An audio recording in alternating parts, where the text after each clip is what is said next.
Muli bwanji huko ndidomvera, ine ndi Sam Mavita. Talandira uthenga kuchokera ku Vatican kuti Papa Francis wamwalira.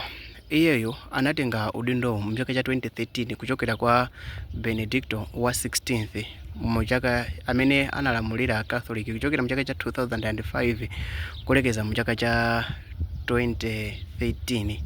Papa Benedict anatenga udindo kuchokera kwa Papa John Paul uja ambiri amene timandziwa bwino, amene ndi papa amene anabwerapo ku Malawi. Okay, Papa Francis amene wamwalira musiku la leroyo ndizoti wakhala in and out, akuvutika ndithu ndi matenda osiyanasiyana, ndipo wakhala ali mzipatala kwa nthawi yayitali, ndi akatolika ambiri akhala akulengezapo enanso kumpempherera kumfunira mafuno bwino kuti no achire, koma zikuoneka ngati kuti sizinatheke.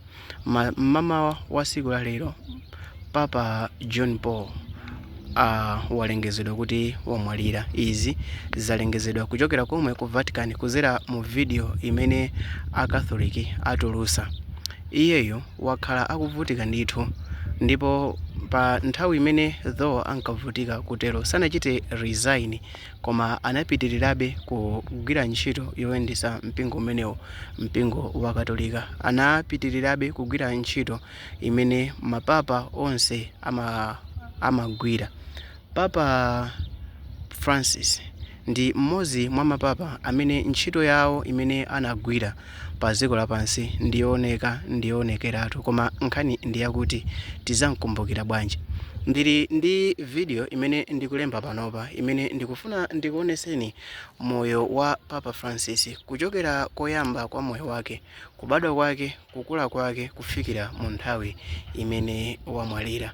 Ndizoona zoti Papa Francis wamwalira, koma nkhani ndi yakuti chimene chichitike potengera ndi mpingo wa Katolika ndi chani chimene chichitike potengera ndi ndondomeko zimene akatolika amasata ndi zinthu zotani. Papa Francis ndi papa oyamba mu mbiri ya chipembedzo chachikatolika kukhala papa amene sinzika yobadwira komwe ku Vatican kapena kuti ku Italy.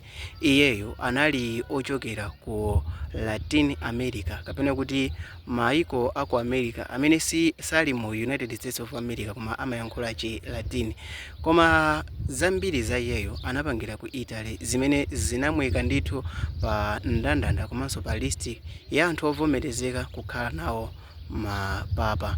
Apapa mmene zateromo mpingo wa Katolika pakangodusa masiku angapo ulengezesa kuti wasankha papa wina, koma mwina mufuna mutadziwa kukhala papa zimatenga ma step ngati ati, zimatenga ntchito ngati iti, zimafuna nthawi ngati ziti, nanga zofunikira za munthu. Kodi nanga mapapa amasankhidwa akhale ochokera dera lanji? Nanga anthu amene amadikirira kuti mwina mwake azalowe azakhale pa mpando umenewo, mpando wa papa, amatengera zinthu ziti? Koposaposa ndikhalanso kwambiri ndikuunika zinthu ngati zakuti kodi zizatheka kuti waku Africa azakhalenso naye papa? Zizatheka ku Africa tizakhale ndi papa? Zizatheka tizakhale ndi papa wachikuda? Langa dzina ndi Sam Mavita. Ndikukhulupirira kuti ngati mukufuna mutadziwa zonsezi muchita subscribe. Ngati simunachite subscribe, video iyi ichiteni share kwa anthu amene mukuganiza kuti akhala osangalala kuonera video yotere, komanso akhala osangalala atadziwa zinthu zimene tizigawe mu video yosatirayi. Kumbukirani kuchita subscribe guys. Is Sam Mavita here. Until I do the next video, see you.